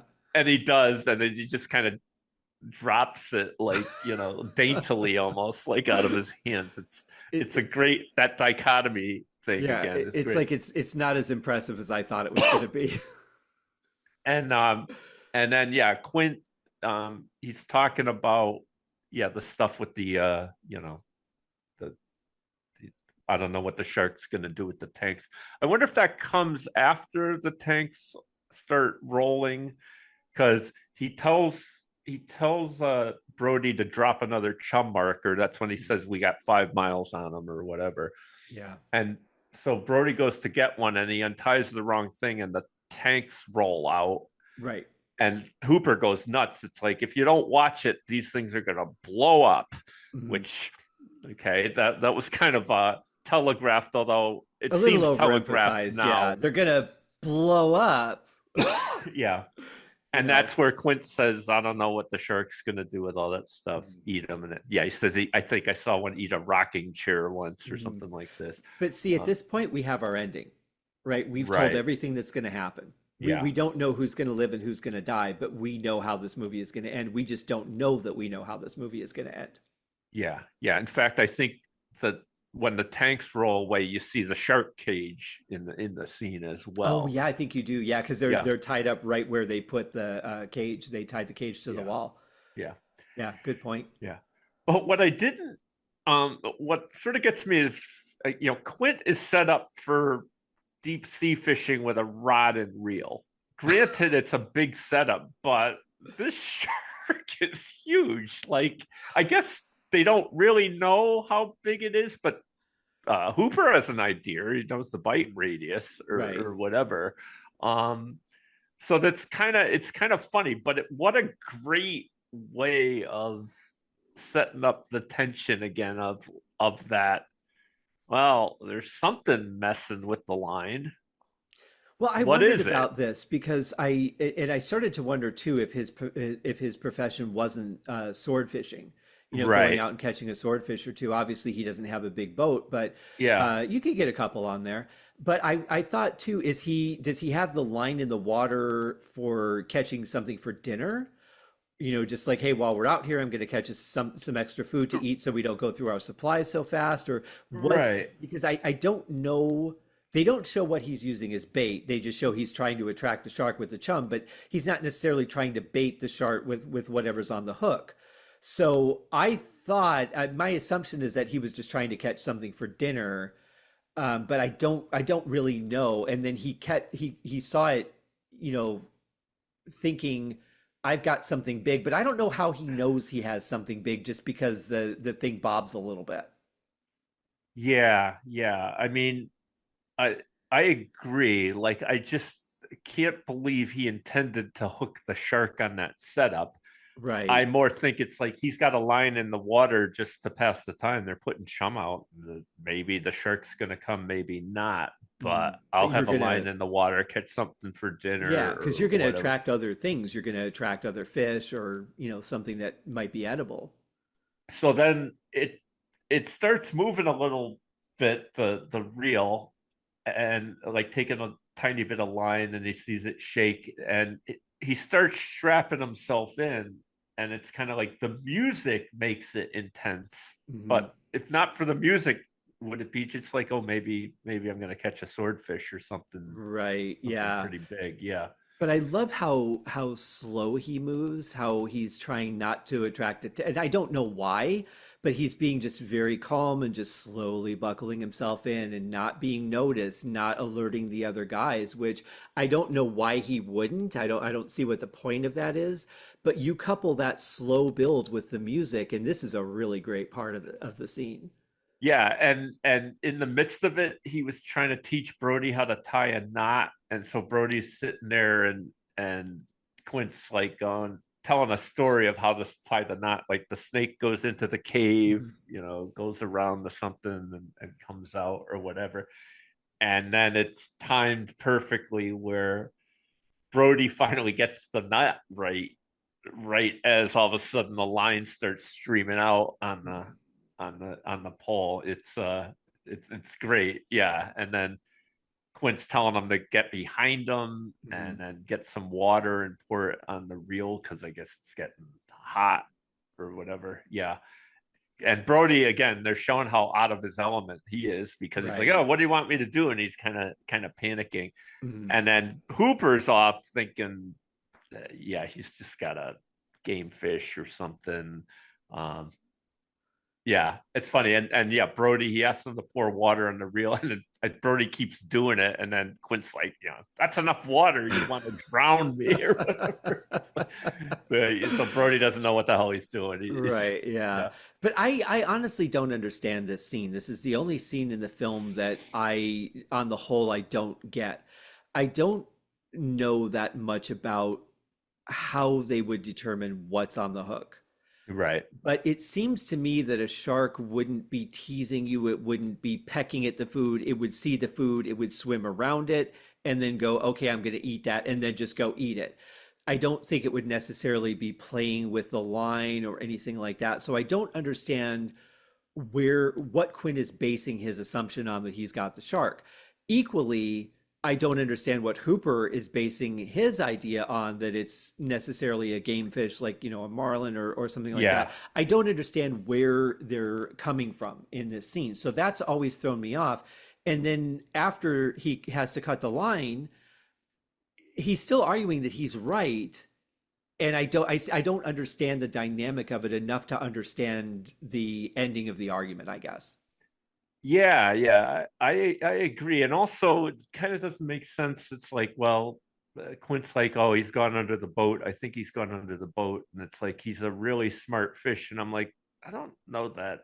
I would conclude the fish is so smart. Maybe just swam under the boat, Right. because that was a Yeah. place to swim. It's not like it's any other Yeah. different.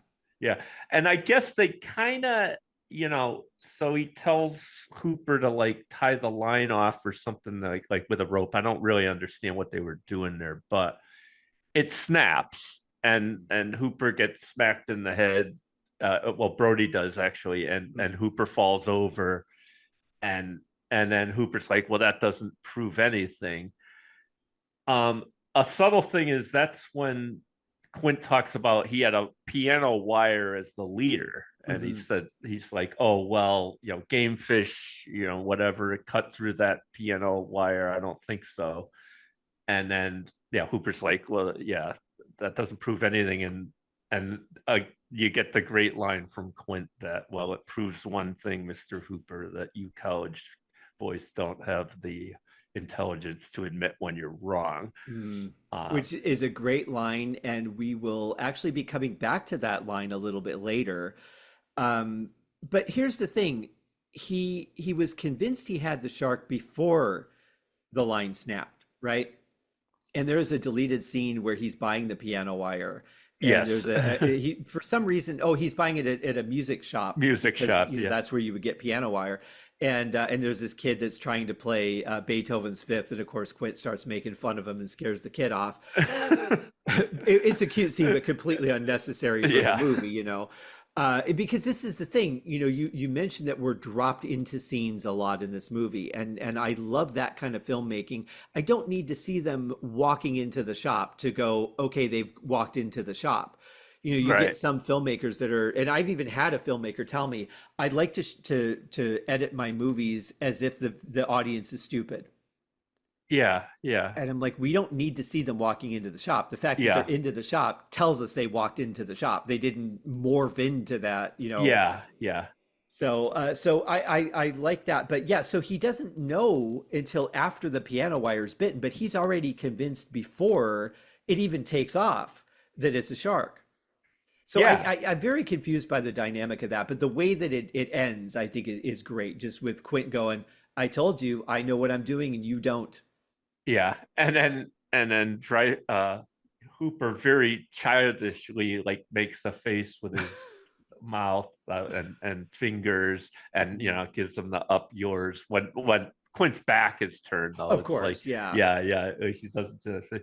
And then, but they But do. hang on one Yeah. second, Mark. Do people nowadays even know what that arm gesture means? I feel like that's something that's very old timey. I don't know that people do that anymore. Uh I agree. I think you could surmise that Oh, yeah. it's an expletive, but people don't. Yeah, that gesture, even that face to some extent. I don't know. That was something I think we would do as kids, but Yeah, very uh, childish thing to, but yeah, I think that was kind of the point is you're saying I'm a kid and I'm going to do something childish to, you know, back at you, even if you can't see it. But the last time I remember seeing anybody make that arm gesture was actually in the movie Poltergeist. The older daughter was getting ready to leave for school, and the construction workers are in the backyard, and they're doing the mm, typical, you know, stereotypical construction worker hitting on the cute girl, and she holds her arms out as if she's like, "Hey, come here, buddy," and then she, you know, makes the gesture, and they all start laughing, and the mom's in the kitchen watching this all happen through the window, not doing anything to protect her daughter. Again, early '80s parenting, you yeah, know, and she just laughs. yeah, And walks off. But that's honestly the last time I remember anybody ever making that gesture in a movie or television show. yeah. I believe if I'm remembering it correctly, so Rocky in 1976, a year after Oh, this, he yeah. walks the girl home in the beginning, and he's trying to give her advice or whatever, and then she turns around and she goes, "Screw you, creepo," and she makes that gesture. That's right. That's Yeah, right. I forgot about that one. yeah, yeah, Yeah. And that character, interestingly enough, as minimal of a role as she had in that movie, would come back in the last official Rocky movie, Rocky Balboa. yes, yes, yeah. I remember that, and I thought actually I really liked that Rocky Balboa movie Mhm. strictly from the nostalgia, how they just Yeah. poked. They also the guy Spider Rico that he fought. Mhm. They brought him back in a little role and it was like Rocky was being real kind to him. Yeah. The waitress is like, "Oh, he's sitting here and he's not ordering anything," and Rock's just like, "Nah, let him sit there. He's fine." Whatever. I Yeah, honestly thought that was such a great way to wrap up the Rocky franchise. yeah, I look at Creed as a movie that the Rocky character was in, but I don't necessarily know that it's part of the Rocky canon. right. You Yeah, I know, would agree. I would agree. Yeah, I liked the. I only saw the first Creed movie and I liked it, but I would agree with that. Yeah, it's kind of off. yeah, So. we could actually do a whole series about that too, Yeah. especially Creed 2, where they bring back Ivan Drago, which was a very interesting film. But anyway, so yeah, the dynamic continues. I don't really understand the scene, but I just accept it as it's more They, separating Quint and Hooper, showing yeah, who's who, giving Quint that dominance and saying, look, I told you. yeah. And, They do try to um explain it a little bit because Brody comes into the cabin where Quint is he's restringing his line or whatever, and Brody says, what's the point, hooks and lines? So mhm. Brody's like realizing too, you're not going to pull that shark up with a rod and reel. and Yeah. and Quint says something to the effect of, oh, you see, I trick him to the surface, which I didn't understand how you do that with a rod and reel, but that's kind of Yeah, the I don't either. explanation. Yeah. I don't understand it. Maybe if maybe people do fish for sharks with rod and reel, so I don't know, but yeah. Yeah. So yeah, Well, but here's another precursor for the ending. He goes, I trick him to the surface and then I jab at him. yes, yeah, That how would you do that in a boat? I mean, unless they're right next to the boat, how are you jabbing at the shark? Like, I don't yeah, understand how he pulls that off. yeah, and that it it makes you think, well, you have something to jab at them with, like a big harpoon or something, Mhm. but we don't see that. Seems like Right. it would have come in handy at a few points later on, Right. but yeah. Exactly. Yeah. Yeah. Yeah, But again, it sets up the ending because right before, Brody grabs the pole and the shotgun when he goes up into what's left of the crow's nest and, starts jabbing at the shark. So again, another precursor to what we're going to see at the end of the film. They're giving us the entire ending. We just yes, we just don't know it. I love yeah, that. yeah, Because it's really fun when you look back and you're like, holy crap, they gave us every element, yeah, every one of them. yeah. And yeah, so one sort of last part of this scene is then uh Quint, and this is where like there's a little humanity or whatever. He points at Brody and goes, oh, your head's bleeding, there's a first Mhm. aid kit there. Yeah, Quint is so casual about every little emergency. yes, He slowly straps himself in. He's like, "Hey, there's a head wound. Chief, put the fire out, would you? Hey, pump out yeah. the boat, would you?" Like he's so aggressive, but he's also so calm in an emergency situation. I love that dynamic about him. Yeah, and I almost think there's a sort of undercurrent that maybe he's like, because of what he went through on the Indianapolis, that he's a little bit accepted death in a way. Yeah. But that, or just that I can't be that terrified because I've been so terrified in the past that nothing is going to be scarier than that type of thing. I would imagine situations like that really do change people's outlooks on life and what they value and what they don't. I would imagine some of it wears off to an extent the further you get away from Yeah, the event, but there's something about people that have seen their moment of I could die at any second yeah, that yeah, does make you just kind of look at things like not take certain things so seriously anymore. But at the end yeah. of the day, he's still a man and he's still going to be the man. Yeah. Like I almost think there's a just, going on a little personal experience. There's like levels of horrific, and so Mhm. you've seen. There's always going to be that most horrific thing you've seen in your life, and Right. until you see something worse, um, yeah, it's not going to top. It's not going to upset you as much as that did. Yeah, Right, yeah, right, exactly. Yeah, very yeah. true. But yeah, this is an absolutely great scene. And then the next one is a great shot of Quint. I don't know how high up he is, but it's a shot from underneath of him against the setting sun. And I think he says something to Brody right before that, but you're getting this camera pan up, just kind of again asserting Quint's dominance and his confidence. He's just standing there, calm as ever, higher than everyone else, kind of like, I told you this is my vessel, I'm captain. Yeah. Well, does that come a little later? That because I thought the next scene then is he's up in the crow's nest and he looks down and Hooper's playing solitaire because some time has passed now since they Well, I have it in my notes that it comes Okay. right after this scene, and that's my only note is that there's a great shot of Quint Okay. because Okay. the next, and I'm guessing that's the end of the first night, and then because the sun is setting, and then we get the next morning is when he's still up in the crow's nest and he sees Hooper playing solitaire, and that's when he tells Brody to drop the chum. Oh, okay. I didn't think there were two nights. I only thought there was I one. think there was because they have remember when we get to the end, they have no idea what day it even is anymore. Yeah, yeah. Okay. So thinking then it's yeah. So there's that scene, and then they don't show them at night at all. It's just the Right. next day. Mhm. Okay.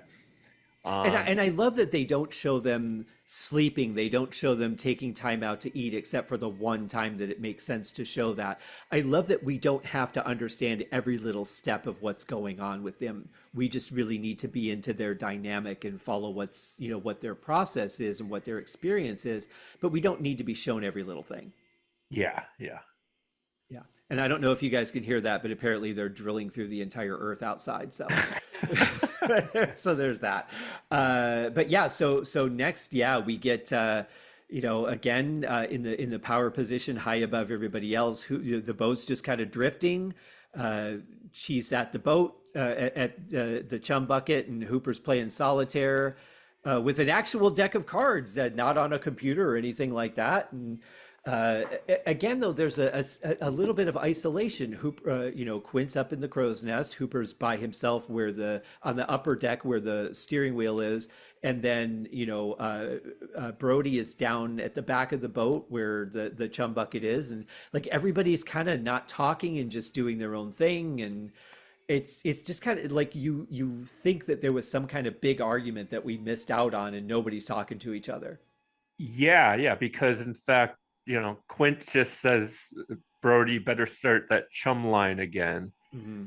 And Brody is like let Hooper do this for a change. Brody, you take it, hasn't been treated well on this voyage so far, Right, and it's right. his charter, or so he says. Um, and then Quint is like, no, Hooper drives the boat, but you're thinking Hooper's there playing solitaire, like I almost got a sense that yeah, maybe Quint was more pissed at Brody than Hooper for some reason or, Right, or yeah. whatever. But then, yeah, Quint comes down from the crow's nest, and as he's coming down, he tells Hooper, slow ahead, please, if you please. So Hmm. again, yeah, there's some sense of there was some tension, like he's kind of trying to be a little polite, but he also Right. says, "Stop playing with yourself." Right. Which is such a great line. I love that slow ahead. I have used that line many times in my life. Yeah. Nobody understands me when I say it, but that's a line that I absolutely love. But the thing is, the boat didn't need to be driven anywhere at this point. Like they're literally just stopping there, waiting for like settled in their position. I didn't understand the chum marker. I understand dropping the chum, but there was a point earlier that I forgot to mention where there's a little flag in the water as if they're marking where they dropped it, and I'm like, I really don't understand that because it's going to move in the current for one anyway. Whatever you drop in there is going to move, and you're not really going back and measuring out, okay, this is mile one, this is mile two. Like I don't understand the point of the flag at all. It just seems to serve no purpose to me. Yeah, I only thought is like at some point if you're not seeing the shark, then you go back to where you chummed Mhm. before. Again, the chum's drifting with the flag, and you Right, try to yeah. find. Yeah, I don't know.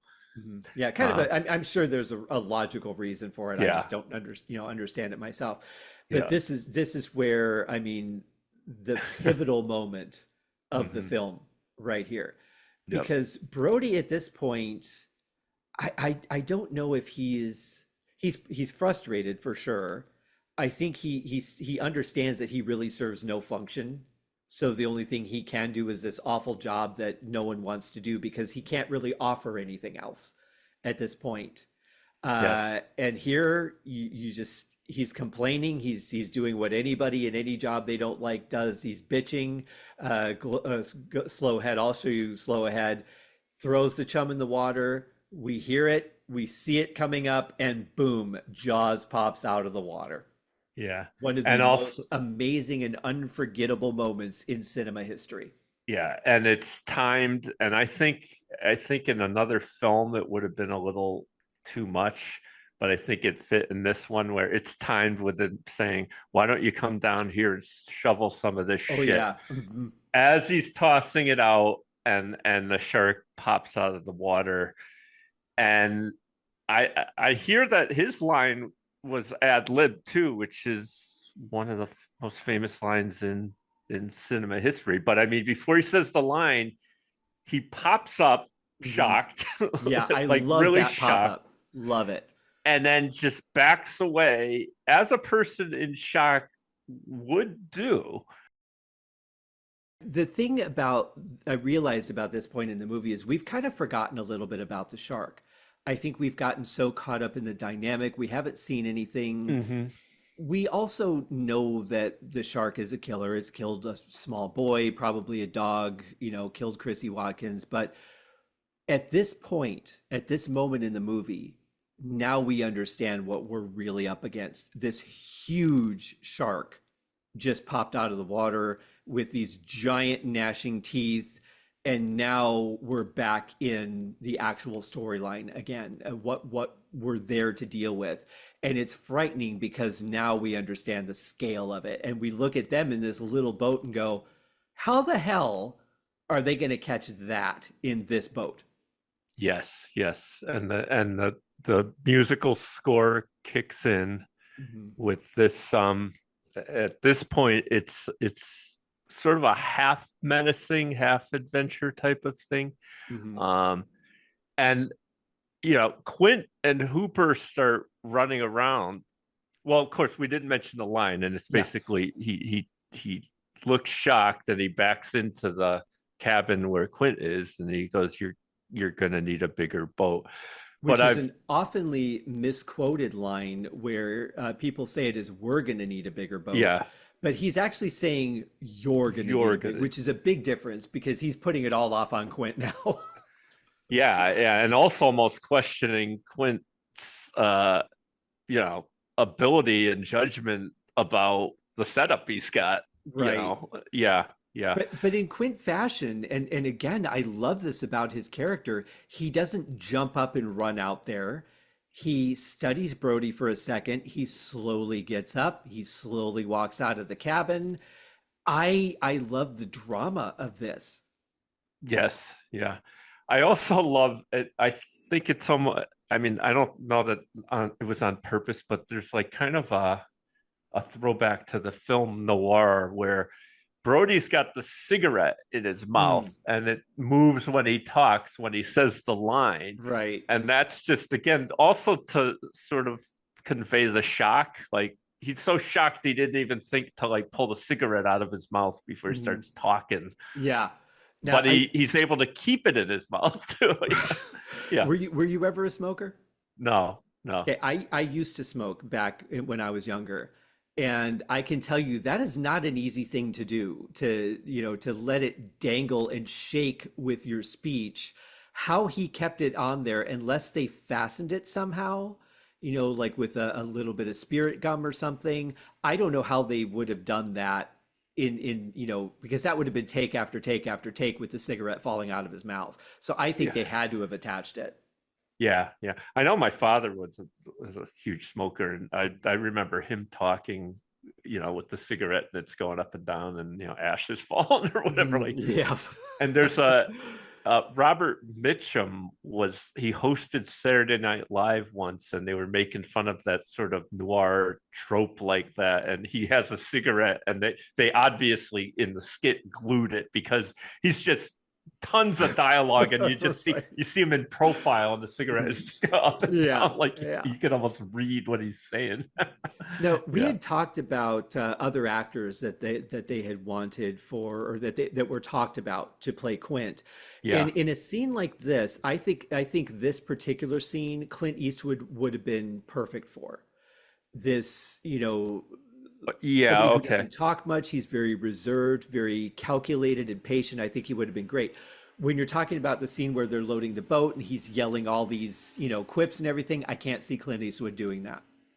Agreed. Yeah, yeah, yeah. Lee Van Cleef, I'm not sure. I think he's a little more too reserved for that as well. I think the rest of the scenes he would have been fine for, but yeah, Yeah, yeah, yeah. So now Quint steps out. He sees the fin coming towards the boat. At this point, all of a sudden, Hooper magically also notices what's going on, even though he was sitting looking in the completely opposite direction. So now they're all aware of what they're dealing with. And yeah. as you were saying, the music starts to kick up, and then we see the second of one of the most amazing things. So I have to say, I don't know how they did this underwater. I don't know what technology we had at the time, but the timing of Brody's line and the shark actually popping up out of the water, how they timed this to work out, I have no idea. Was it a happy accident? How they did that? Because I don't know how you're cueing somebody underwater exactly when to raise that shark. Yeah, yeah, I don't know. And did it take a whole crap load of takes, or was it, Hmm. was it even planned that way? Like right after he says the line or Yeah. whatever, or was it cut that way? Hmm. Perhaps. I don't know, but the way it's presented is great.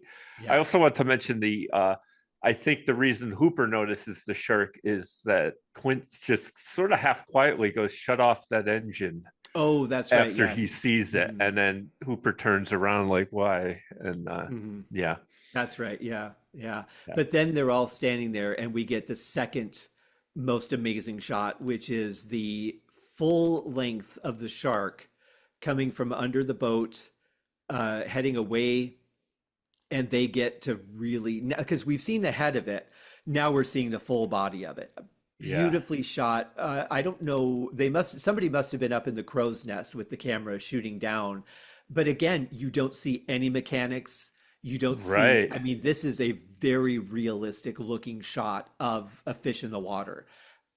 I can't give them enough credit for how amazing these shots are. It makes this movie so believable.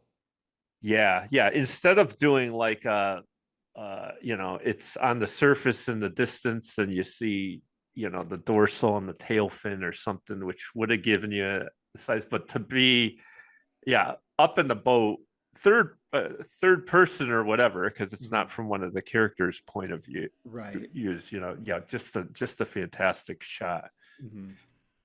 And And the music that they play, that swing across the harp strings, and it's almost like they're giving you the sound of the breath of the beast, yes, and I think that just fits absolutely perfectly the way John Williams put that in there.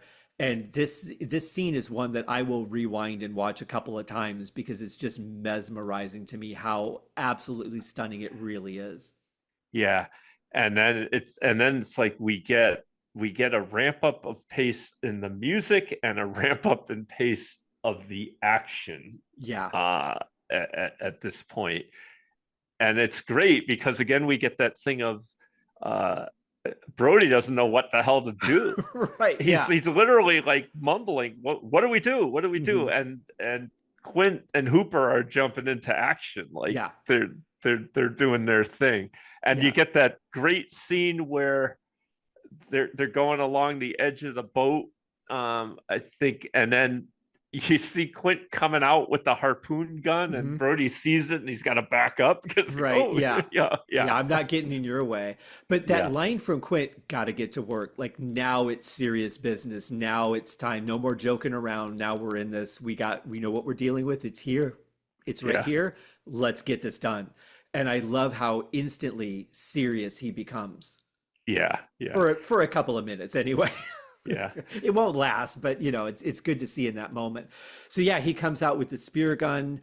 Hooper starts getting ready. He's like, tie me off a barrel, because as they referred to, they don't really explain earlier when he says it took two barrels to bring him down. They don't really explain it, but you can kind of surmise. Okay, so these barrels are filled with air.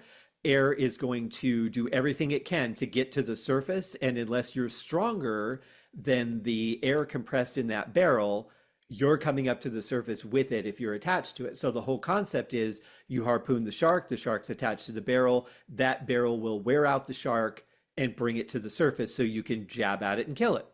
Yeah. And bless their hearts, they try. Yeah.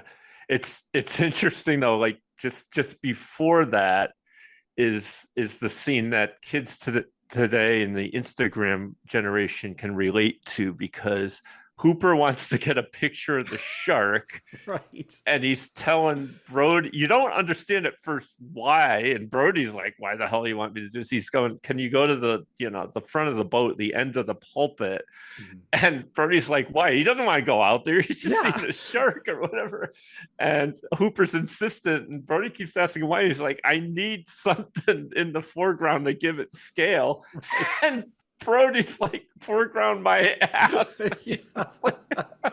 Yeah, because for those of you who have not seen the movie or not picturing what we're talking about, the pulpit extends out beyond the boat. It's basically a very narrow walkway with some bars and a railing. You could easily, if the boat bumps, you could easily fall out of that right into the water. There's really not much to protect you.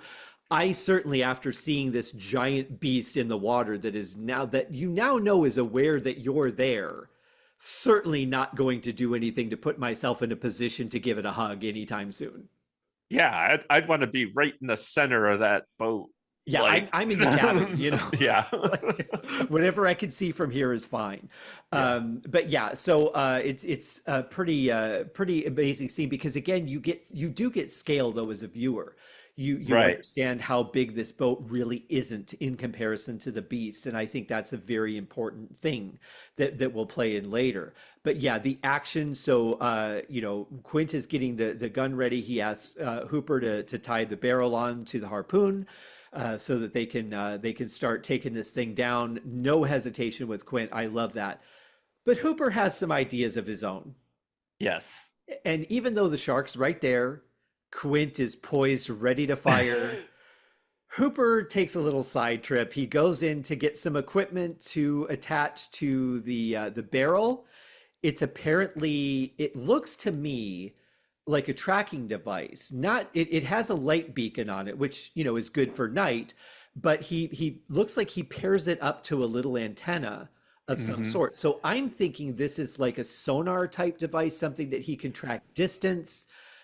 And then, of course, you hear Quint screaming for Hooper. He's like, hey, hurry up, we got to get this done. And then Hooper's like, all right, now it's your turn, because I'm ready with my part, because I'm the most important thing in the world. So he goes to tie the barrel on. He attaches the beacon to the rope to go out with the barrel. And Quint shoots it and then immediately starts scolding Hooper about what took you so long. I needed to get a clean shot. And this is, I think, a key element to what happens at the end. Because Quint said at one point he needed to shoot him in the head, but he doesn't. He gets him at the base of the dorsal fin. Mm-hmm. Had he shot the shark in the head, this movie might be over. Yeah. And because Hooper delayed trying to get his equipment ready to track the shark, he might have actually delayed killing the beast itself, or, maybe the shark wouldn't have been able to function, or, whatever, but could have potentially killed Quint right at this point. Yeah. Agreed. And it's an interesting scene, because it's like, it's sort of an afterthought with Hooper. He goes to tie the thing on, and then he's like, to himself, like, wait a minute. He goes flying into the cabin to get his tracker out, and he gets it. And there's kind of a great little, I'll call it throwaway line, but like Quint's like, tie it on now. He's getting nervous that it's not going to be tied on. And Hooper's like, don't wait for me, which I kind of thought was, okay, but if he doesn't wait for you, it's just going to be an empty line going out there? Or is he just trying to tell him, I'm going to get it tied on, Well, I think it was. Don't worry about it. If you can shoot him. Maybe you'll kill him with the harpoon, because I thought it was a pretty serious harpoon. Yeah. So I kind of felt like if we can't get the barrel, we can't get the barrel, but take your shot. If you can end this. The barrel is for tracking more than anything else, or trying to, as he says later on, goose him up. But yeah, it is a really weird, again, a kind of a weird dynamic. But fortunately, he does get the barrel tied on just in the nick of time. But Yeah. it seems like the whole thing was kind of a waste because the beacon doesn't really play into anything except that we see the beacon in the water later, but he doesn't use it to track the shark at all. Yeah, it's a little bit of a missing. Again, I wonder if there was some scene that was cut out because, yeah, you would think, uh, particularly just like if you have equipment to track it, wouldn't you have it like just there all the time? So it's like, okay, he's nowhere around. Or like, oh, look, he's, you know, Yeah, and you but know, if you felt it was important enough to take the time to get that equipment on there, what purpose did it actually serve? yeah, yeah. So The, yeah. yeah, it's interesting too. There's one little line that Hooper says right when he gets it tied on. He lets go of the rope and he goes time, and Yeah. that's like a guy. If you've seen like rodeos where they got to rope the steer, that's what they do at the end. They they let Yeah. go of it and go time. So there's a little joke, like I guess, Right, yeah, right. But they're actually timing you when they do the rodeos. right, right, So yeah, now yeah, if he hadn't paired it to the antenna, I probably wouldn't have thought much about it. I would have thought, okay, this is just a beacon so that they can see him at night. yeah, But because he paired it to the antenna, it made me think that there was something a little more to the equipment than just being a visual beacon. yeah. I think that's what's throwing me off about it. Otherwise, I could understand the idea of putting a flashing light A light, yeah, because yeah, you're not going to see the barrel because when you're out on the ocean and it's nighttime, it is pitch black. yeah. So that beacon would have been very helpful. That I understand, but pairing it to the antenna, that's where it lost me. Yeah. And they do, when he goes into the cabin to get it, they kind of linger, I thought, an inordinate amount of time on him, like holding it and looking at it. Hmm. Maybe that's when he's pairing it or whatever, but they're showing you what this thing is. It's got an antenna on it and Right. whatever. So, Hmm. yeah, again, I think some of the stuff, and we're digging into the movie, we're picking it Oh, apart. absolutely, yeah, and not in a mean way. I mean, I'm No, not criticizing it. I'm pointing out things that I don't understand or find interesting from a filmmaking standpoint. yeah, yeah. I think editing. There's probably a scene that was used later that they just like Quint's Yeah. assistant shows up. It's Hmm. like, well, they just edited that out for Right. time or Or continuity or because of whatever. all the problems they were having, it might have been something that they just never got around to shooting. But you have Yeah, to have that scene to show him setting up the beacon because, again, it plays into the dynamic of Quint versus Hooper, technology versus old school, like all the elements that we're dealing with. It plays into that really well.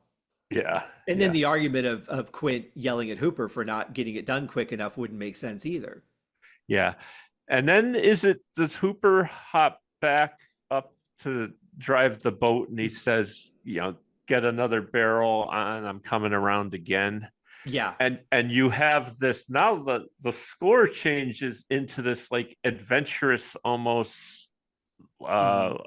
I don't know what you would describe that music as, but like a happy chase type Yeah. of thing, which is kind of weird, I in a think I way. understand it though. Yeah. As a film composer, I think what he was going for here was the balance of power and showing you from a subtext through music who's in control when.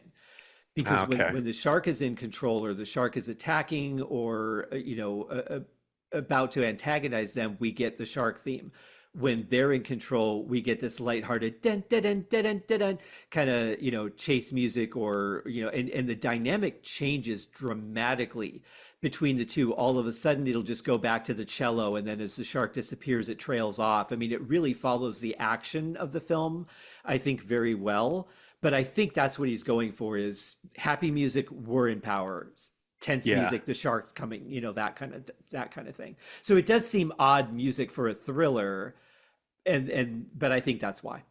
Yeah, yeah, and it makes sense. So as the scene plays out, they get another barrel into the shark, Mhm.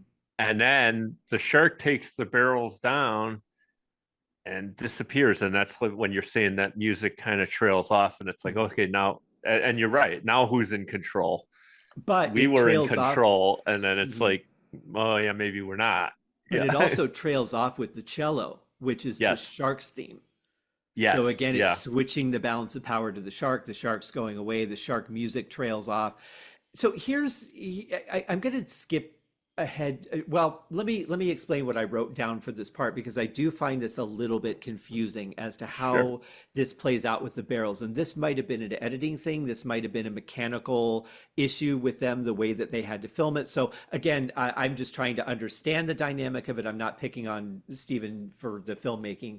Certainly appreciative of all the issues he had to put this film together. But so they have the first barrel, okay? That comes in at 118. Then Hooper goes down for the equipment. Then they shoot the second barrel, but yet he's only got one barrel in him. There's not actually two barrels in him yet. So I don't know that they actually hooked up the second barrel. Oh, okay. I don't think they did at this point. I think he tried to, they were prepared to do that, but I don't think that actually happened just yet. I think that happens That's the next right. day. Because as I recall in the later scene, it's only one barrel coming back with the beacon on it, Right. not two. Yeah. Right. Okay. Yeah. Yeah. And that's where we're headed next, is we're headed into dinner. Yeah. He says, I'm coming, get another barrel ready. I'm coming around again, but they don't actually put another barrel in them. Because they lose the shark. Yes. And that's when the music dies down and you see that just dejected look on Hooper's face. And, he's like, oh, God, we're starting all over again. And, he's just so frustrated. Quint, however, is calm as hell. Yeah. Another great shot where Yeah. he's at the end of the pulpit facing towards everybody and the sun is going down. One thing I want to mention too, which I didn't think about until I watched one of these reactors on YouTube. It was this woman that had been in the Coast Guard for years. She said two things. She said, one, when I was in the Coast Guard, I probably knew 10 guys that were old salty SOBs like Quint was. And two, it's great to see a movie filmed on the ocean where the boat is bobbing up and down like it really does on the ocean. Yes, because normally these things are filmed in a pool on a lot and dressed to make it, convincing, but they're not really shot on the ocean. And this was really the first film that decided to take that on, which is one of the things that made the studio nervous, because you don't have control out there. Anything could happen. You're dealing with environmental issues in the water. You're dealing with weather, all kinds of things, and just not being able to control the set. The actors, to their credit, were dealing with motion sickness, and I mean, it's the factors that go into this film when you really dig into them it's just a miracle that this film came together. Yeah. In fact, I heard an interview with Dreyfuss, and he was saying part of the problem was they had to wait so long between some of the scenes because you're out in the ocean, and it's like, oh, all of a sudden here comes a sailboat in the background. So we got to wait till it clears out of there, and it's like, okay, it finally cleared out. Oh no, here comes another one. Right. And it's like you can't tell these people get off the ocean. Right. I mean, when you're filming in a city, and this is pretty common in New York City, take a movie like Ghostbusters, and you're filming in it, you get permits, you get police, you get people out there blocking off the areas. They're very able to, again, control the set. And out in the ocean, I mean, I've been out on Newport Beach trying to shoot video for, maybe like a mental sauna video. And, I've had to stop because somebody jogged in front of the camera, or because there's a boat out there that's in the way of my shot. And there's literally nothing you can do to control it. You can't cordon off the ocean. Right. It's kind of free out there for everyone.